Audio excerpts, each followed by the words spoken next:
question, the greatest question of the day is, how do we keep abreast with emerging technologies? And the implication of these good people is that we have to undertake constant research so that we are in a position to anticipate what technologies are going to emerge tomorrow so that we can be ahead of the envisaged change. If technology advances at a level higher than the level at which we are embracing the technology, then we run the risk of becoming irrelevant. That is the challenge that we face. We must keep pace with the technology. If not, we must be ahead of emerging technology. And this can only take place if we continuously undertake research. Artificial intelligence is no longer a futuristic concept. AI is advancing precision farming and strengthening food security. In healthcare, it enables early diagnosis, personalized treatment, and remote care. In education, it expands access, enhances adaptive learning, and empowers learners. In disaster management, it enhances preparedness in a participatory manner, risk mapping, if not risk mitigation, and early warning systems. In finance, it accelerates financial inclusion and broadens access to services. What this implies is that we have to embrace technology in almost everything that we are doing today, to re-engineer the processes. In education, for example, if you look back in nostalgia and think of the Corona era, who would have imagined that a university like Rongo would facilitate academic programs without physical classes? And yet we did it successfully during the Corona era. In fact, if you ask me, Corona was a godsend because it enables us to do away with resistance to change. Yeah, that is deeply embedded within the Kenyan populace. Because we had no choice, we had to work remotely. Assuming all factors were held constant. And then you told people that, we have to undertake all our business processes technologically or virtually. Quite a number of a substantial proportion of the population would resist that change initiative. Yeah?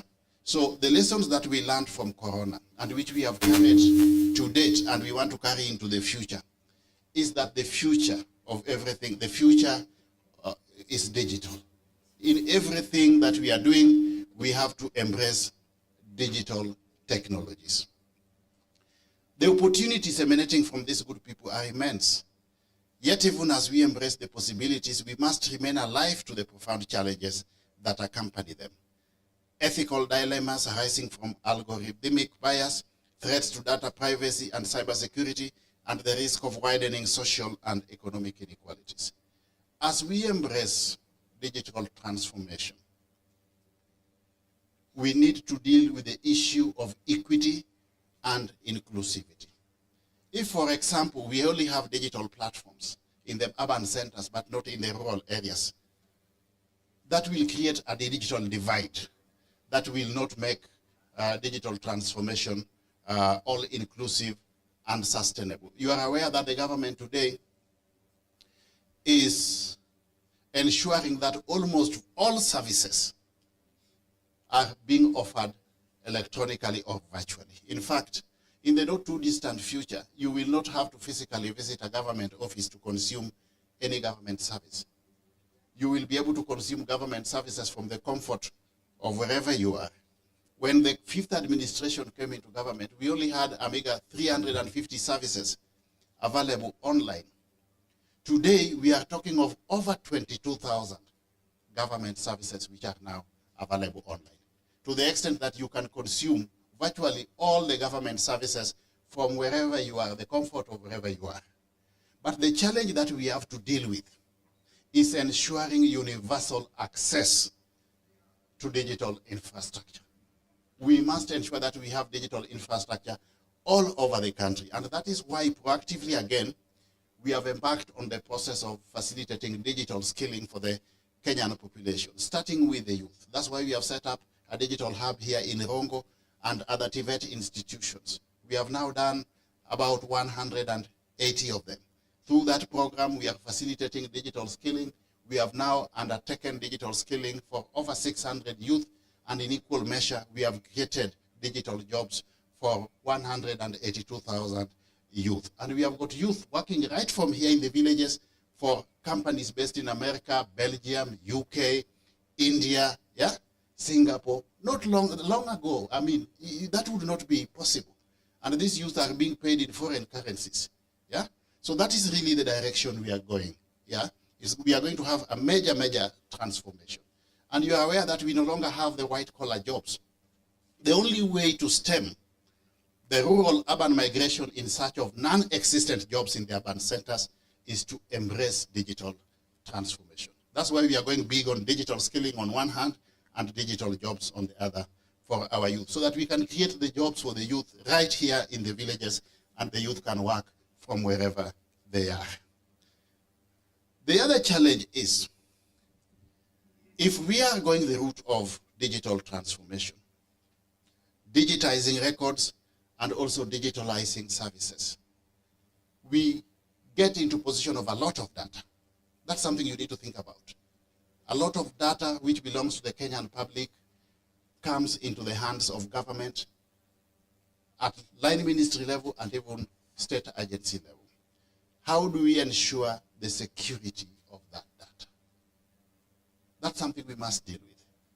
Yeah, the privacy and security of the data. We have got the Computer Misuse and Cyber Crimes Act, but we also have the Data Protection Act that governs that digital space. But on a continuous basis, as you undertake research, we want to see research that leads to other emerging propositions that will also help us strengthen the policy, legal, and regulatory framework of the digital space, so that any data that comes into our possession remains not just private, but it also remains secure in the interest of the Kenyan public. This conference, therefore, offers a vital platform where academia, policymakers, innovators, and community leaders can converge to interrogate how we can harness artificial intelligence and innovation responsibly. And mark that word, responsibly. And also inclusively. But most importantly, also in a sustainable manner. That is imperative. Kenya, as you are aware, has long been celebrated as Africa's Silicon Savannah, a nation that embraces innovation, entrepreneurship, and digital solutions. Within this, artificial intelligence, data science, and emerging technologies are now central to realizing our broader national aspirations, realizing the Kenya Vision 2030, advancing the fifth administration's bottom-up economic transformation agenda, commonly referred to as BETTER, and even aligning most effectively to the United Nations Sustainable Development Goals on one hand, and even the Africa Union's Agenda 2063 on the other, and even closer home to the East Africa Community Vision 2050. Government initiatives such as the Kenya National Digital Master Plan 2022-2023, which is the critical foundation of all our digital interventions, and the ongoing development of a national AI strategy and investments in digital innovations hubs are laying a strong foundation for a digitally empowered nation. As we digitally empower the nation, we are not leaving behind those who are operating at the bottom of the economic pyramid. That is why we are also facilitating the establishment of Wi-Fi hotspots all over the country. Our target is to ensure that we have a total of 25,000 Wi-Fi hotspots. And we are beginning from those locations, with those locations where the vulnerable segments of the society, Kenyan society, are domiciled. We are doing Wi-Fi's in markets for our mothers and sisters involved in itinerary trade. We are also doing Wi-Fi hotspots at bus termini, where we have got our able but idle youth domiciled, so that they can leverage on digital technology for purposes of gainful economic activity. From my vantage point within the Executive Office of the President, I can affirm that the Coordination of these efforts, ensuring effective alignment, performance, service delivery, and impact across ministries and sectors remains a high national priority. Our collective ambition is clear, not merely to adapt technology, but to shape it, govern it responsibly, and ensure that it uplifts the standards of living of all Kenyans for purposes of both economic growth and economic development. Universities are at the heart of this transformation, and I therefore urge institutions such as Rongo University to effectively integrate AI and other emerging technologies and digital literacy across all fields of study, from science and engineering to agriculture, health, and even humanities. I encourage you to promote interdisciplinary research that addresses real-world challenges, especially those affecting our rural communities. I call upon you, therefore, to uphold ethical standards, ensure fairness, impartiality, transparency, and accountability in technological innovation. I also, in equal measure, invite you to foster innovation ecosystems that nurture startups, entrepreneurial thinking, and community-driven solutions. And I challenge you to strengthen partnerships with the government, industry, and civil society to accelerate the translation of research into tangible positive impact. Research must be effectively linked to practical situations in the market. If harnessed wisely, AI offers enormous opportunities to revolutionize education, expand healthcare access, enhance climate resilience, power new waves of entrepreneurship, and reform public service delivery. On almost all aspects of service delivery within the government, we are leveraging on technology to re-engineer the services offered by the government, to facilitate efficiency and effectiveness in service delivery. That is why we have made it mandatory that all government processes must be technologically driven. Let me just give you an example about the benefits of technology. When we came into government, we used to collect on average 60 million shillings per day. Total revenue collection.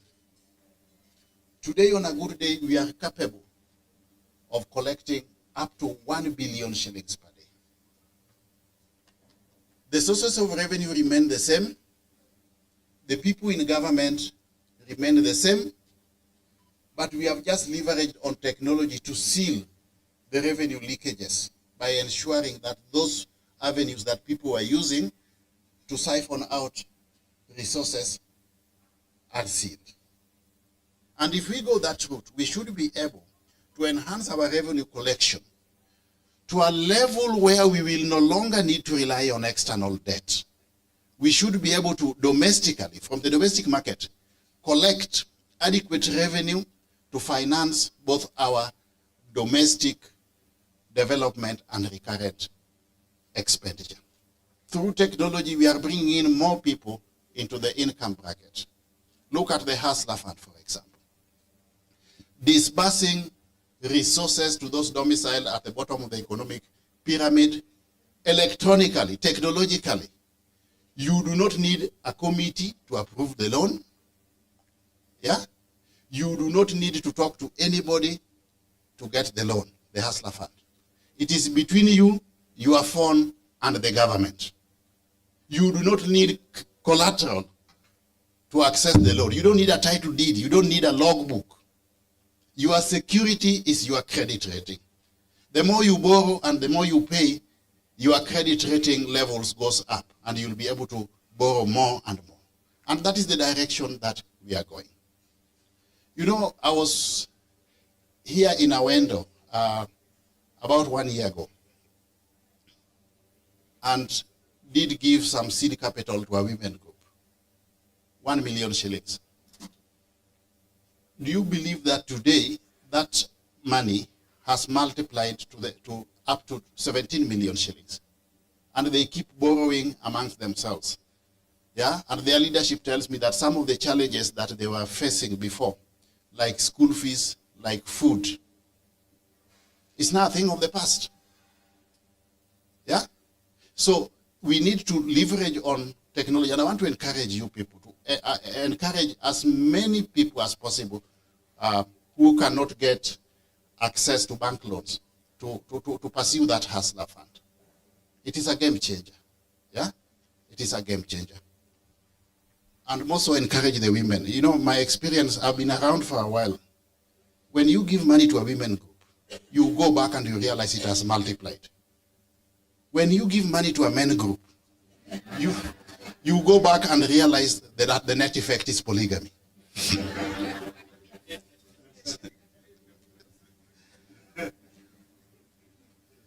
So if we harness artificial intelligence effectively, the opportunities will be enormous.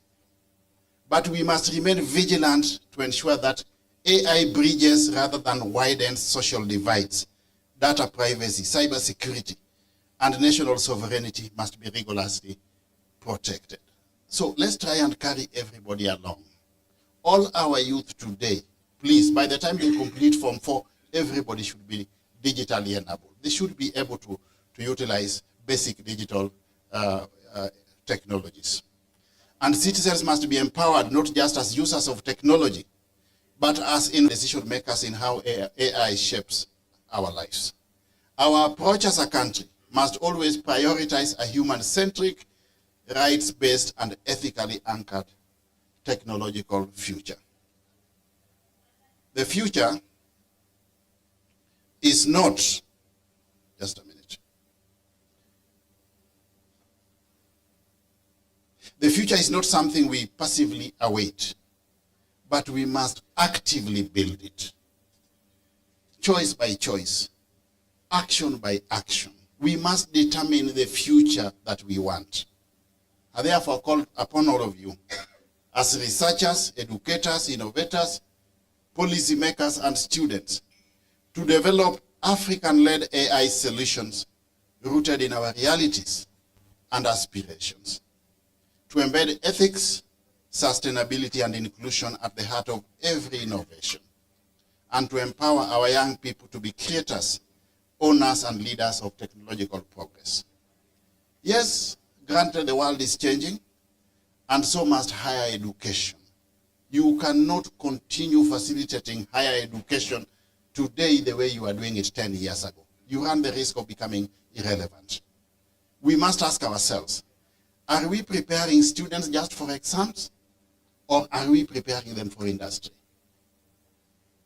And how do we prepare students for industry based on recent technological innovations?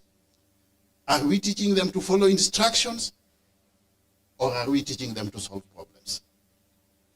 Yeah? And we build institutions, are we building the institutions for today, or are we building the institutions for the future?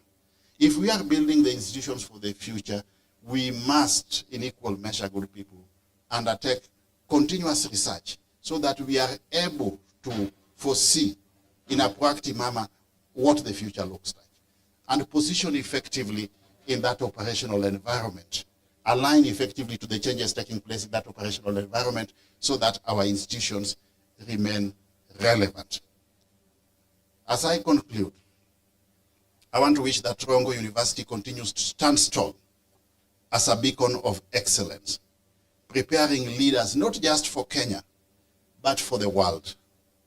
Together, it's my verily belief that we can harness artificial intelligence and innovation to drive a future that is sustainable, resilient, and inclusive for all Kenyans and the world at large. With these many remarks, it is now my distinguished honor and privilege to officially declare this conference open. Thank you very much.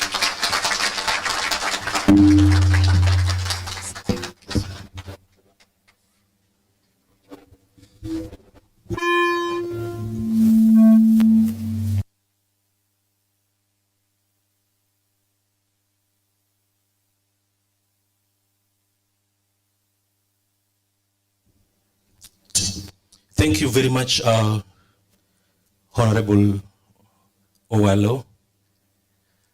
I want to take this opportunity now to invite Professor Ngalo Ayayo, who is the chair of this session, to lead in the plenary. Professor Ngalo.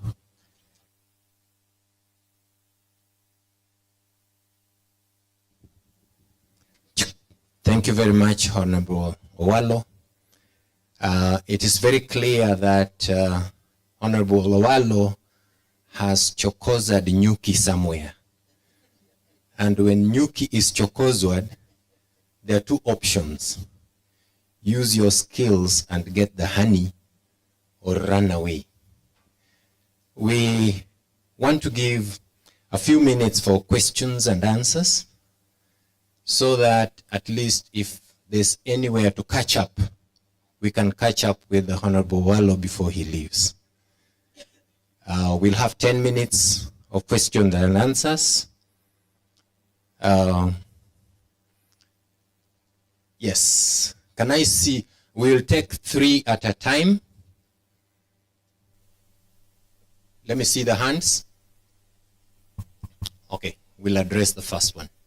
Thank you, Professor Gallo. Thank you, Honorable Waziri, for those very wonderful remarks. I just wanted to know the extent, because the AU, the Africa Union, has a strategy for artificial intelligence regulation and governance. And many countries in Africa are at varied levels of implementing that strategy.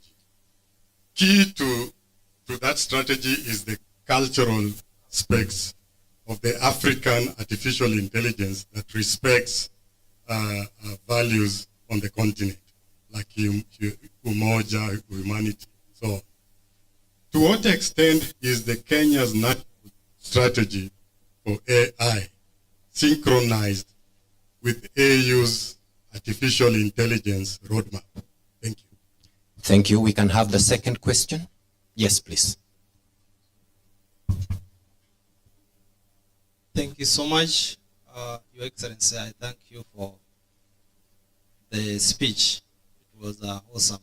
And it is true that Nyuki has been Joko's word. I stand to say that, my name is Boaz Mukandu, a teacher and a student. I have learned that it is good to teach students to solve problems more than teaching them to follow instructions, rather than following instructions, though they come together. My question is on innovation.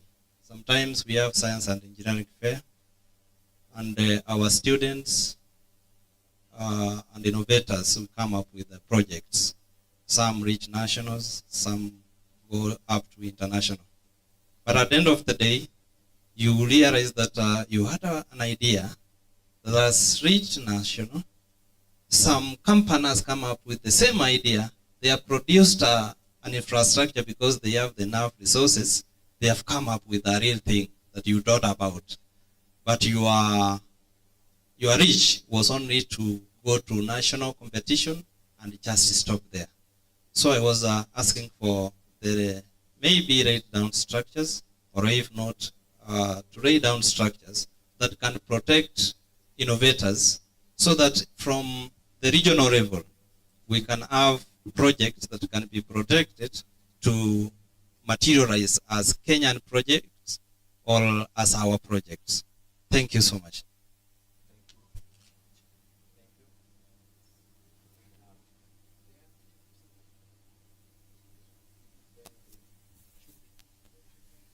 After that, we'll go to answer the first 3, then we'll take another 3.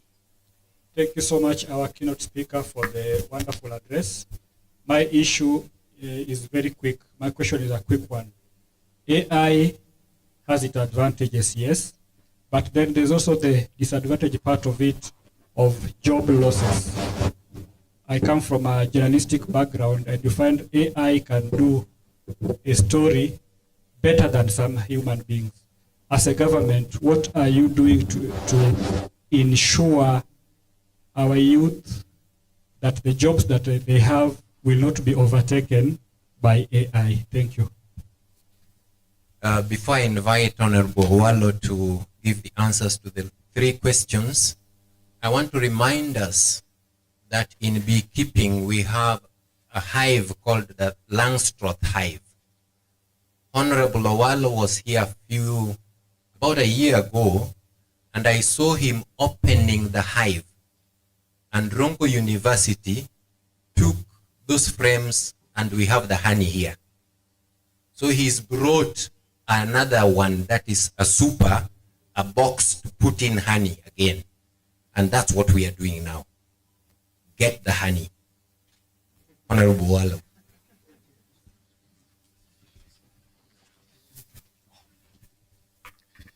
Good. Thanks for those very, very useful queries. The issue of our AI strategy and to what extent is it aligned to the AU's artificial intelligence strategy. Just for purposes of clarity, Kenya already now, as we speak, has a national AI strategy. As we were developing the AI strategy, as with any other strategy document, there has to be effective alignment with other strategy documents in that relevant space at international and even global level, because you don't operate in a vacuum. Yeah, we don't operate in a vacuum. So even as we grapple with the issues AI here in Kenya, more so with respect to what we need to do to prepare effectively for the impact of AI and respond effectively to changes in the operational environment emanating therefrom, we must effectively align with best case practices elsewhere. Yeah? And those best case practices are already effectively espoused in other earlier AI strategy documents at global and international level. So, to answer your question, our AI strategy is effectively aligned to the African Union's AI strategy, and by extension, to best case practices in that space of emerging technologies. That is the only way that our interventions can be sustainable. We must be in tandem with what is happening elsewhere in response to emerging technologies, because we don't operate in a vacuum. We must be in tandem with the trend elsewhere. Yeah? Then the next question is the issue of innovation and how do we protect our innovators, especially the young innovators. As we introduce major technological innovations, we must in equal measure strengthen our policy, legal, and regulatory framework. And an integral component, COG, thematic area or key result area, within that environment should be the issue of patenting of innovations, so that we don't have masqueraders hijacking innovations by our own people. Yeah? So that is something that we have also to do on a continuous basis. We will be learning. You know, the advantage of innovation is that as you implement, you also learn.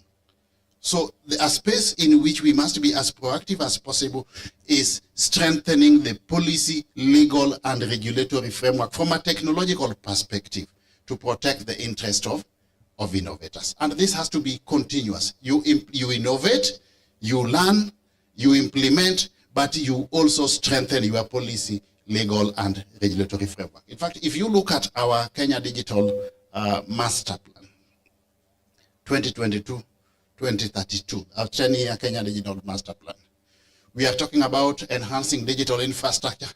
That is what has led to the rollout of the 100,000 kilometers of fiber optic cable that we are now rolling out all over the country. We are talking about digital literacy. That is what has informed the establishment of the digital hubs that we are establishing all over the country, up to the villages. In fact, Now we are on the next level. Apart from those being done by government, we have worked with members of parliament to facilitate review of the National Government CDF Act to the extent that they are now able by law, anchored on law, to utilize 3% of the national government CDF annual budgetary allocation to establish digital hubs in the wards. So we are working with them to set up a digital hub in each and every ward, apart from the ones we are doing in the institutions of higher learning. In each and every ward in the village, we are going to set up a digital hub, okay? For purposes of digital skilling and digital what? Digital jobs. So on average, we have got 5 wards in a constituency. For example, this is Awendo constituency or Rongo constituency. Rongo constituency, we are going to have in the villages a minimum of 5 digital what? Digital hubs out there in the villages. So what would happen then is that our young sisters and brothers, once they complete Form 4 and they are not able to go the full hog to university, right from there in the village, they go for training at the local ICT what? Hub. The work of the MPs working closely with the MCS is just to set up the digital hub. The national government comes in to deploy the devices, facilitate the training for free, and link up the youth to digital what? Digital jobs. That's what we are doing, and it's a major, major revolution.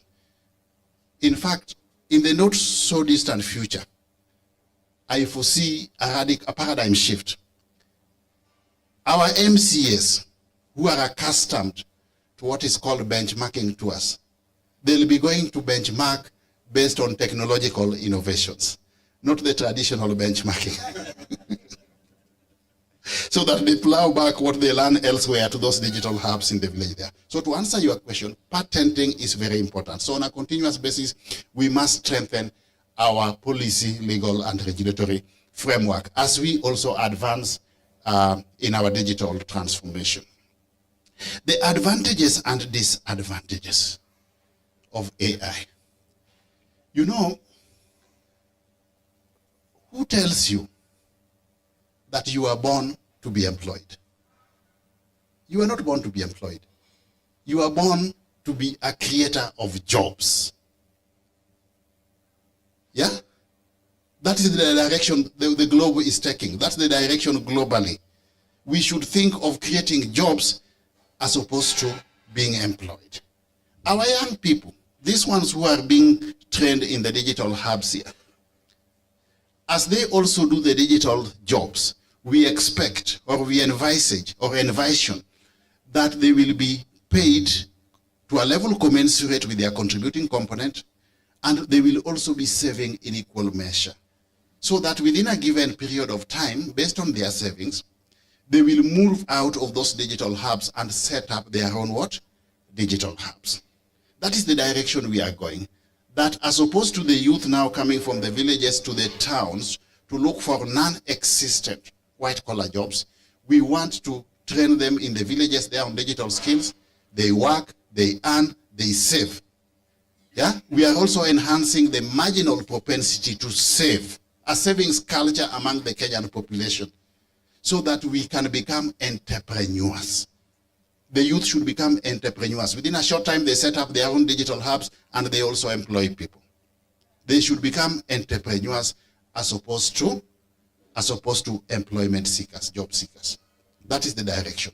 But specifically, to respond to your question, we need to prepare as a government. This is what we are doing. We have already seen the direction things are taking, the impact of AI and other emerging technologies. And that is why we are embarking on this digital transformation, to prepare the youth for the new Kenya, where Kenya has to keep abreast with what is happening globally from a technological perspective. That's why we are training them on digital skills, and that's why we are encouraging them to work electronically from here. You know, today you don't need to send, we don't need to send our sons and daughters to America the way it used to happen before. Yeah, because they can work for those American companies when they are right here at Rongo University, isn't it? Yeah, and they are paid when they are here, and they save, and they become entrepreneurs. But also, good people, we also must realign our thinking. The business of government is not to create jobs. The business of government is to create an enabling environment for the private sector to thrive and create jobs. Yeah? By making sure that we come up with appropriate policies, laws, and regulations that would enable the private sector to thrive. That is why even the government is divesting from certain state enterprises. In equal measure, the business of government is not to compete in business with business. Government has got no business being in business. The business of government is to ensure that we have that enabling policy, legal and regulatory framework, so that the private sector can effectively take part in business informed by their mandate and comparative advantage in the market. That is the direction. And that's what we should actually be aligned to. So let us not push government to create jobs. That is not business of government.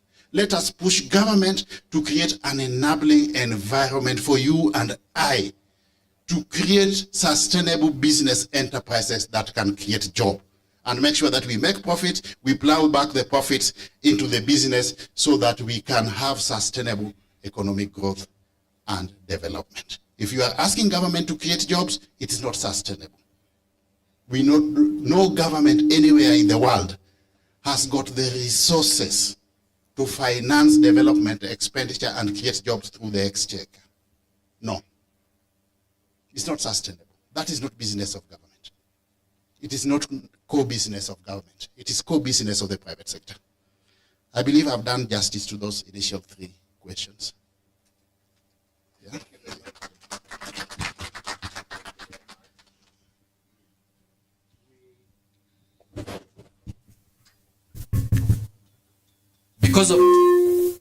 Because of time, we will create a question bank and we will keep on depositing these questions in the question bank, and they will be answered in the publication that will follow after the conference, in case we have too many questions to be answered within the time limit that we have. But we'll give one last question, because I saw one hand before I closed it. Prof, please give your question.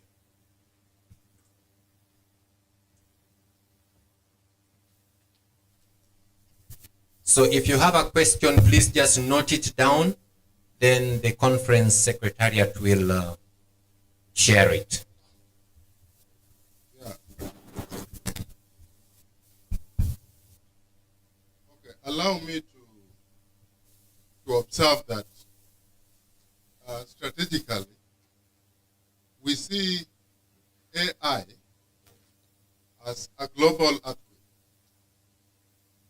And it requires that we deal with strategic issues. We can quickly relegate ourselves to the nitty-gritty details and run away from strategic issues. In the discussion just before me, there were issues of regulations coming on the floor. Scientists, for instance, are fearing that the rapid evolution of artificial intelligence is going to quicken or fasten the rate of extinction of human beings. That is a worrying statement that we cannot just brush under the carpet. If artificial intelligence is going to be a useful tool or technique for solving many of our problems, then such worries must be addressed. The UN Secretary General says that artificial intelligence is increasing, being misused. Hence, there is need to regulate its application to prevent catastrophic mistakes and confusion. That is a statement coming from our global leader, or from a global order. European Union voted on 14th June 2023 to regulate artificial intelligence, voicing concerns that the technology is being abused in the absence of regulation and legislation. I rest my case. Thank you. Invite Honorable Wallo to address that last question. Maybe I will also give a small question. India is doing very well in computer sciences and artificial intelligence. And last year I was in California. It's like you are in a small India. And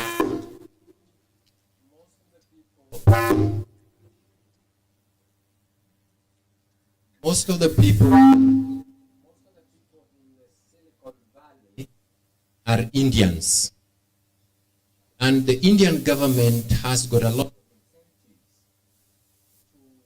to create these opportunities. In the training we had this morning, we were told about incentives for graduate students. Sometimes they really want to do things, but if you motivate them, they can do wonders. We have our people studying artificial intelligence, both locally and outside. What do we do to make sure that they are not attracted to the West instead of coming back and building our nation? What do we do to make sure that they do not go to America? They are not attracted in America. At the moment, we are aware that Kenyans, especially in Africa, Kenyans are doing most of the online jobs in America from here, including writing theses. The Americans are very lazy in writing theses, but they are very good in what they are doing. But because they have that incentive that they will sit for 1 hour and get so many dollars, if they get an opportunity, somebody says, come and do it for us here, they will run away. We had the best teacher in Africa about 2 years ago coming from Kenya. She was called Rosalind Musau. Immediately she retired. She went to Canada for a holiday. And she landed and she got 2 jobs because she was teaching coding and robotics. That's what earned her the Best African Teacher Award. What do we do to make sure that those who have done artificial intelligence, when they retire, we retain them to mentor the youth that are coming up? And even before they retire, they mentor those that are locally training and those that are outside. I'm saying this because my daughter is currently doing artificial intelligence in India, and she's only thinking of America, not Kenya.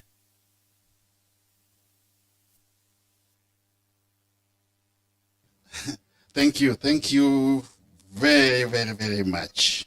Now, you have alluded to concerns that have been raised in other platforms, yeah, by the UNSG, the Secretary General, and even the EU about the issue of regulation. That cannot be gainsaid, yeah? We have said technology is good, but technology can also be what? Be dangerous, yeah?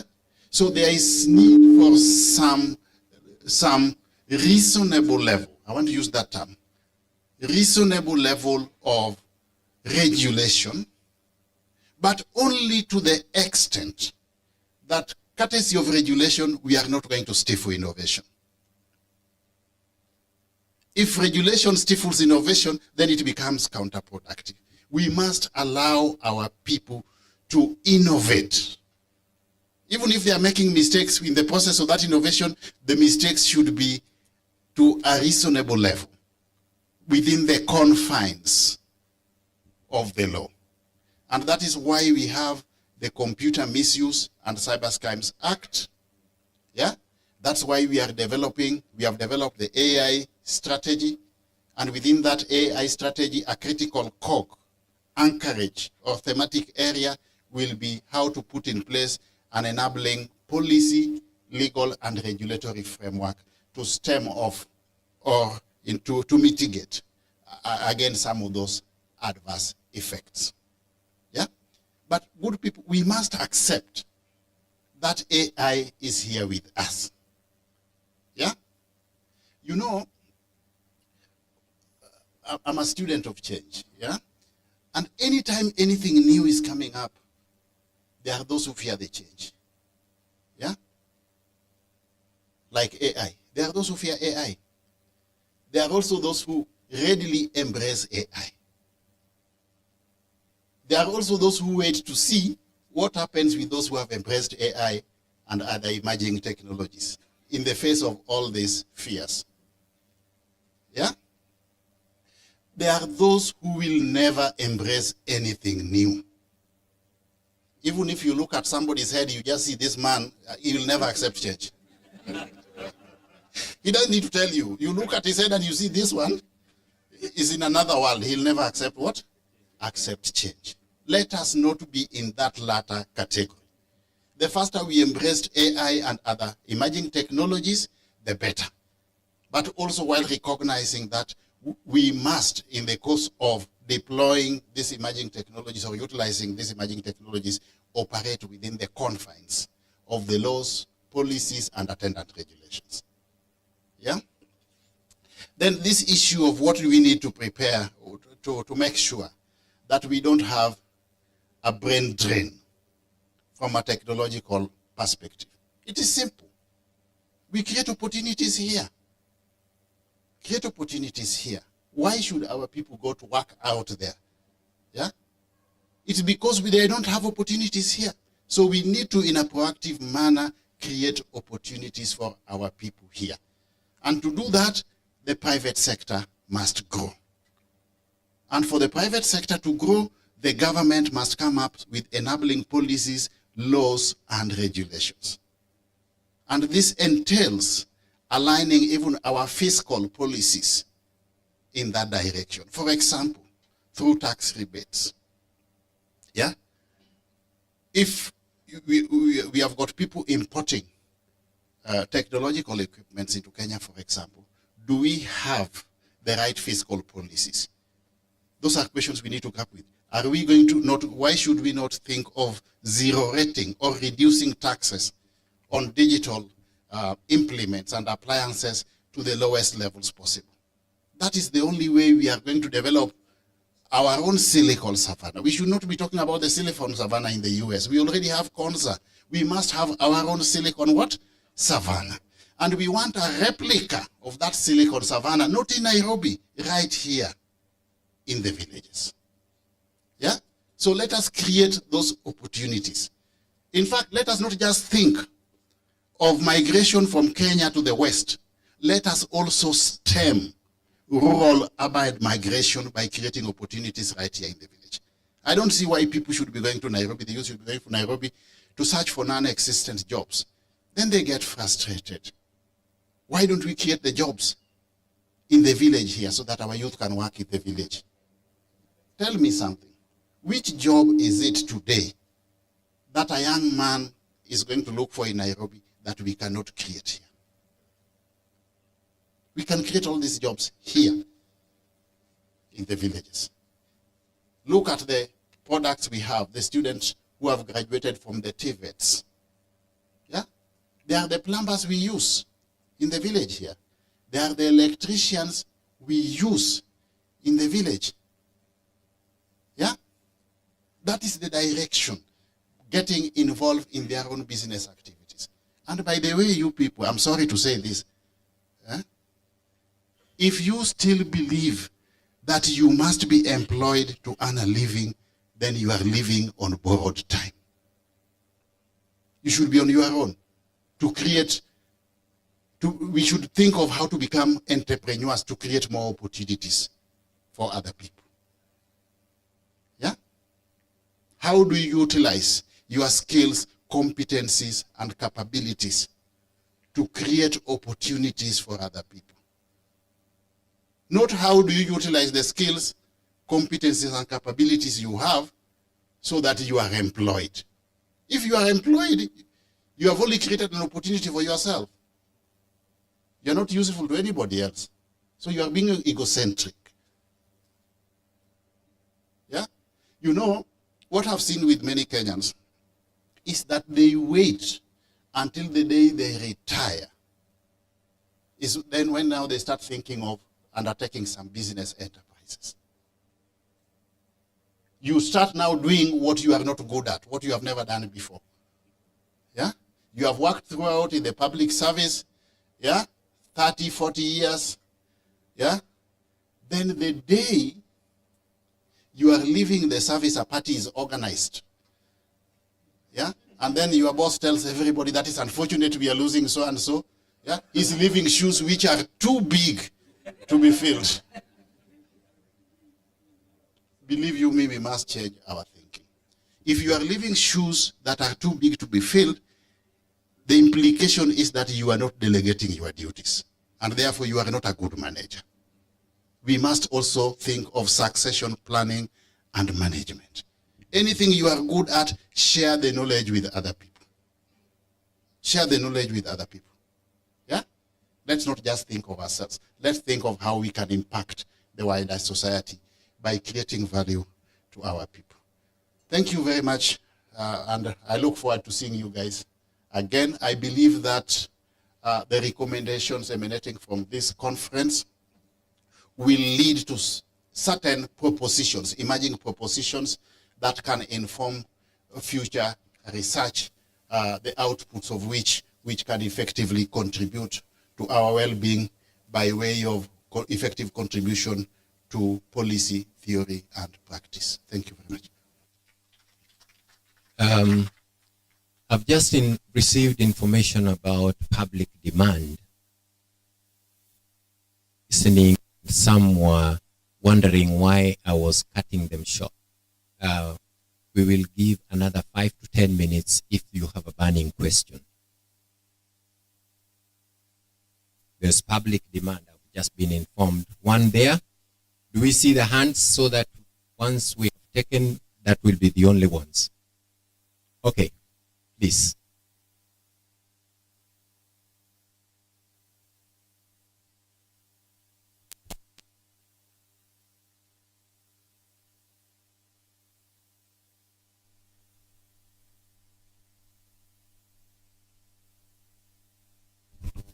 Thank you. I'm Caleb. I work at Rongo University in the arts section, that is music, drama. Now, I strongly feel that the inclination towards science is endangering the arts people. So, what can be done to promote the art side so that also the science being used works with the talent? I want to say something. Like right now, maybe 95 years ago, when drama and music started in Kenya, universities were few, and they used to be harbored in the primary and secondary section. As we speak now, we have 98 universities in Kenya. And still, we are being told that we can go and perform our music and drama with the primary section. The ministry is very strong on that we have to be there. But our cry is, as we speak now, the festival of drama and music will take place in August. And if you have come to this university, there are no students. That means the students will not participate. They will come back in September. we have tried to say this and we are not being heard. For us to sing or to perform, because the primary and secondary festival is very, very vibrant, and these students have come to university, but now they will not get an opportunity because they are not there. We have tried to say that, okay, why don't we, the government, organize in a way that the calendar of the university is September to June. But of course, in May, the students are out of campus. Why don't we have these activities within the calendar of university? Sports have taken it up. Actually, sports takes place during the university calendar. That's September to May. But now for music and drama, because we are still attached to primary and secondary, we are suffering. And also the content that universities can present is cannot align to what is happening there. The universities can use now the knowledge we are talking about, the AI, and do more pieces of music because they are mature to also earn a living. So I don't know, I ask that, is there a possibility of communication going that truly the calendar of the universities does not align to what the students are being advised to go? Thank you. I think we will get a response to that. Then we'll close the session afterwards.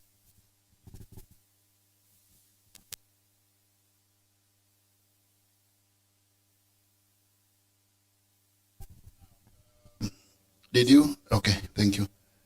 Now, the issue of arts being left behind should not arise. Yeah?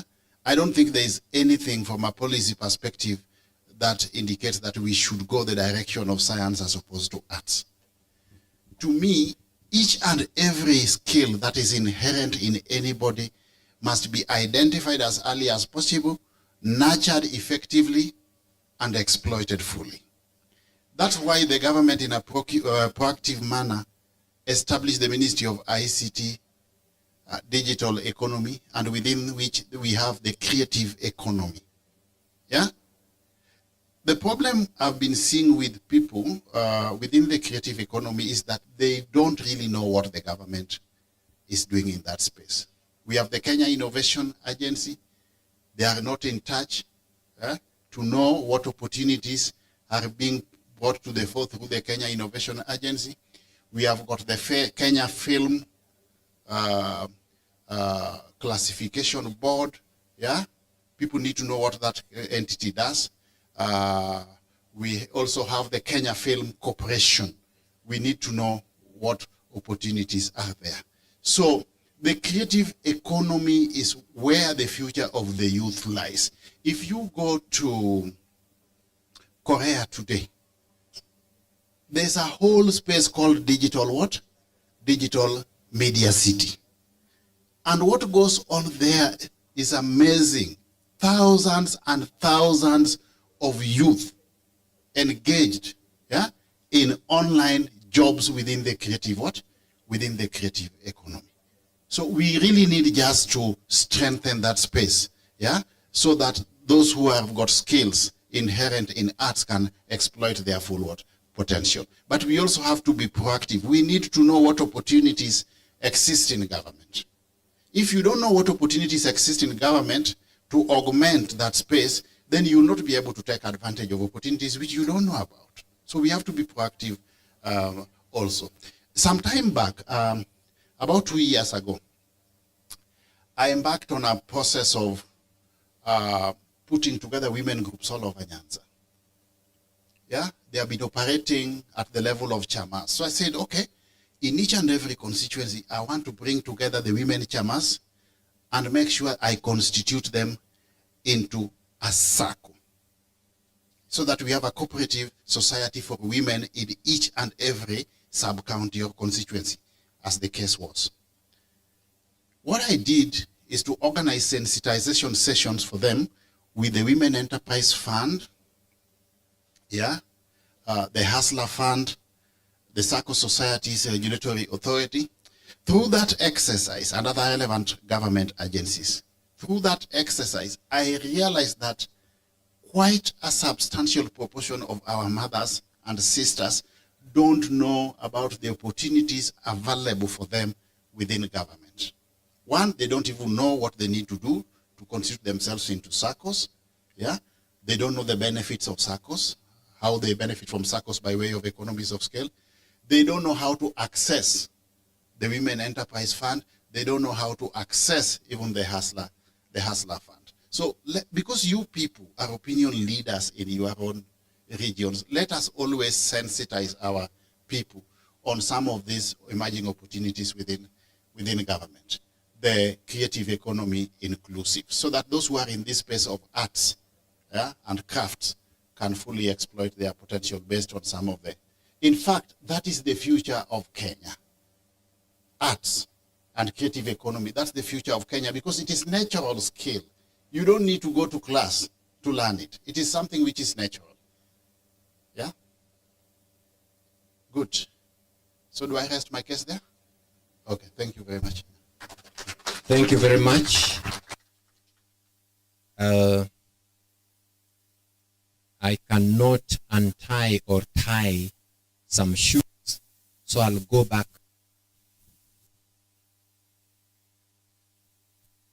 Yes.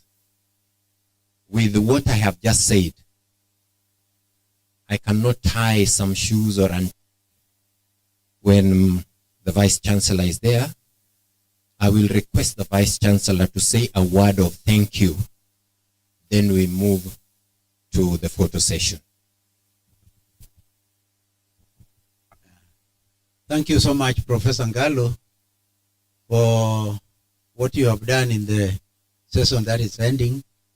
Ladies and gentlemen, we have to come to an end because our chief guest has got also commitments elsewhere and is waited in some places.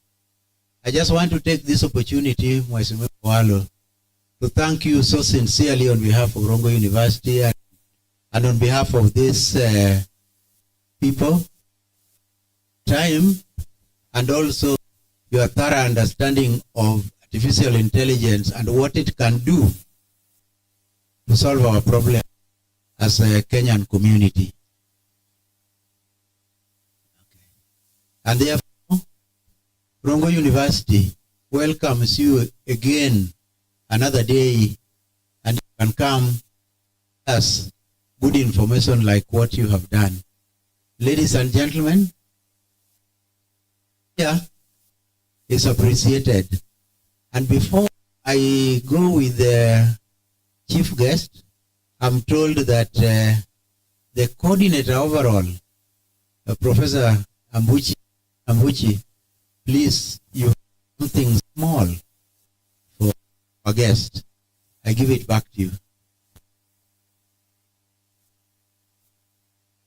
Thank you, our Vice Chancellor, and thank you, our Chief Guest, for honoring our request to come and grace this occasion and for opening this conference. We have really benefited. We have a package here that we like to give to our Chief Guest and also other keynote speakers, Dr. Ngira and Dr. Joel. Kindly can give to the Chief Guest.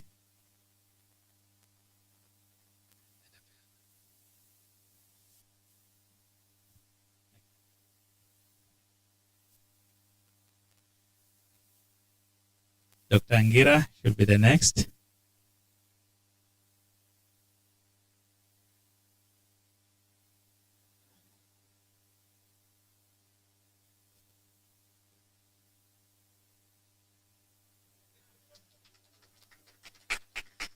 Thank you.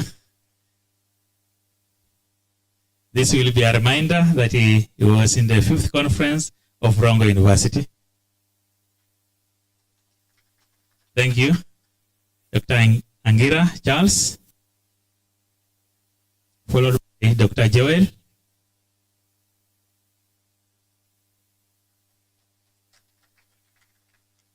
Thank you.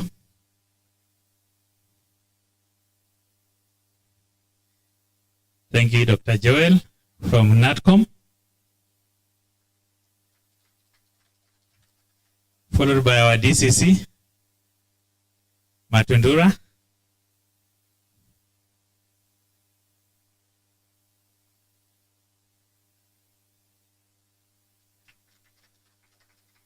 Our commandant.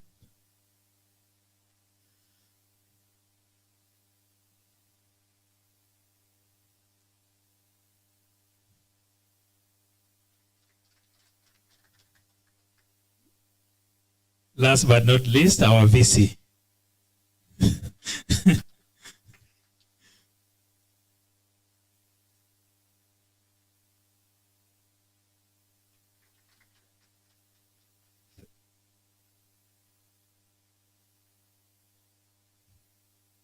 Thank you. Thank you. We are going for a photo session. Brian Wanyama, I don't know where you are. He's the one to guide us. Oh, we will go for the photo session just right now. So you can use both doors once our guests have left. So from the first half of the hall, you can come through this door and then the other door. After the photo session, we will go for tea and then we come back to continue. Thank you very much, ladies and gentlemen. Let's proceed.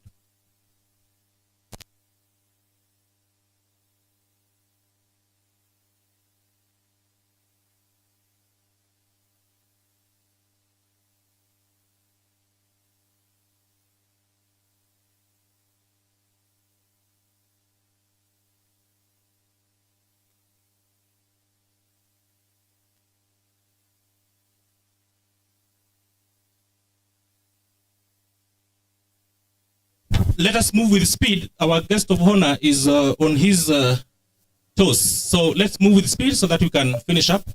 And then after the photo session, we'll move to the hall that is to the right so we can have some tea and then we come back for the next session. From the hills of Kitchener, there's a gold mine of knowledge. Rongo, the only one, a wondrous university. We give the best of the best. Give the best a Rongo. We give the best in learning and practice. Rongo University.